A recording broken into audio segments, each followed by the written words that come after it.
Welcome to Chuck Understood. Today we are going to discuss a recent question from JEE Mains. So here is the question: what is the major product of the following reaction?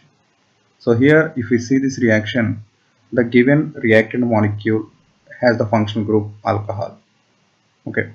So if we see alcohol when they are reacting with acid, so H plus.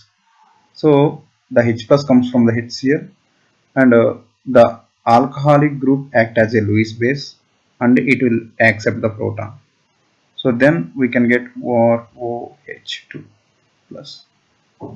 So then this water molecule is a good leaving group. So here it forms a carbocation. Then the formed carbocation can be attacked by the nucleophile in the molecule, which is nothing but Cl minus. Cl minus, so which results the formation of an alkyl halide. Based on this concept, if we see the above molecule given is this one, in the first step protonation and then followed by carbocation formation. So according to this concept, if we see H plus should remove OH and then a carbocation should form. So here is the carbocation which is formed plus. What we can expect is, so to this Cl minus can attack, and the Cl minus will attack and forms a carbocation. This is.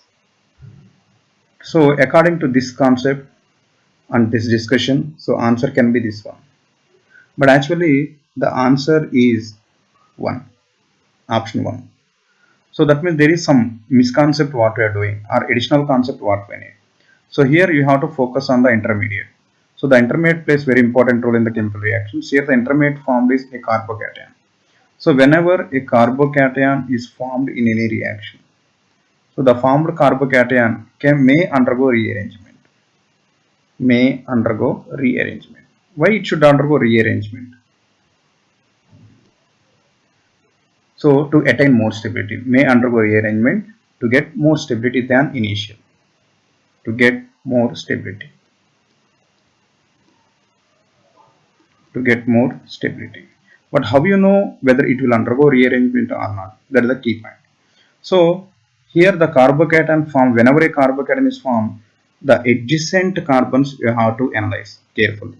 If you observe the carbocation here, it is formed a secondary carbocation.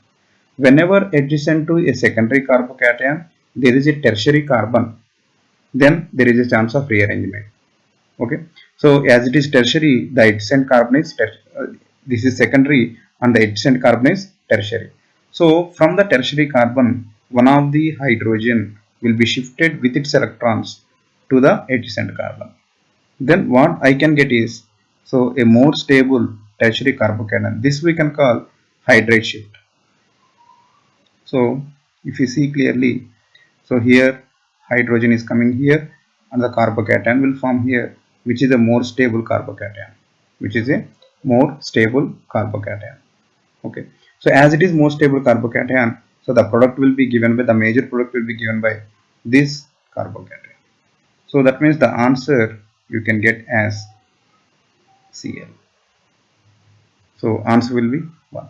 So the key point you have to remember is, whenever a carbocation is formed, the adjacent vicinities you have to observe carefully. Is there any chance to attain more stability by hydride shift, H minus shift, hydride shift or alkyl shift. Alkyl shift means generally that will be methyl shift. So by these two chances, there is a chance of more stability for carbocation. So this is.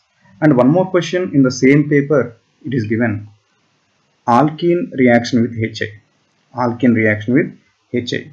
A general reaction for alkene reaction with HI, if we see, C double bond C is reacting with H plus. Here H plus is the electrophile and alkenes will act as a nucleophile. Why? Because they have weakly bonded pi electrons. So then one of the carbon will take hydrogen and the adjacent carbon get positive charge carbocation. Then to that I minus can attack. So here is the answer you can expect, CH and C I. But here, so according to this concept, if we see for this reaction, what we can expect is, so a carbocation can form here and hydrogen here if it attacks, and another carbocation also chance will be there. So if hydrogen attack here by breaking the double bond, this one. But now whenever carbocation is formed, stability is more important. It is a primary carbocation and it is a secondary carbocation. So we can expect that the secondary carbocation will give iodine here. So this is more stable secondary carbocation, which is stable by hyperconjugations, more hyperconjugations. So what already generally tells secondary carbocation more stable, we can call this is, so expected product we are attacking this, we are getting this one. But actually here the thing is, even similar to previous question, here this is not the stable product and here the product given is this one. Why? Again the same key point what we discussed in the previous question, that is stability of carbocation and rearrangement. So here if you observe the carbocation which is formed in this question is a secondary carbocation. Initially which is the stable carbocation formed is a secondary carbocation. So plus H and CH3. But actually this is a quaternary carbon. From this the methyl group with its electrons will be shifted to this one. Then I can get a tertiary carbocation. As we said previously, the tertiary carbocation is more stable than secondary. So here this can happen. Methyl shift. Previous one is ethyl shift and this one is methyl shift. So to this one I minus can attack and you can get a more stable product as this one. CH3 iodine is attacking this one and CH3 with CH. So the answer will be this one. So these two questions indicate the stability of carbocation is very important, and whenever a carbocation is formed, you should be able to identify is there any chance of rearrangement. Okay. So to make you more comfortable, and some more examples here we are giving. So if you are able to do, try if we can these questions. So carbocation stabilities and their rearrangements. So these questions you can practice more. To do these questions, the basic idea you need is stability of carbocations and their rearrangements.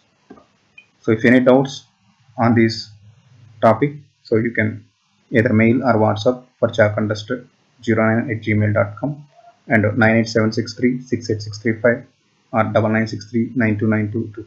Thank you.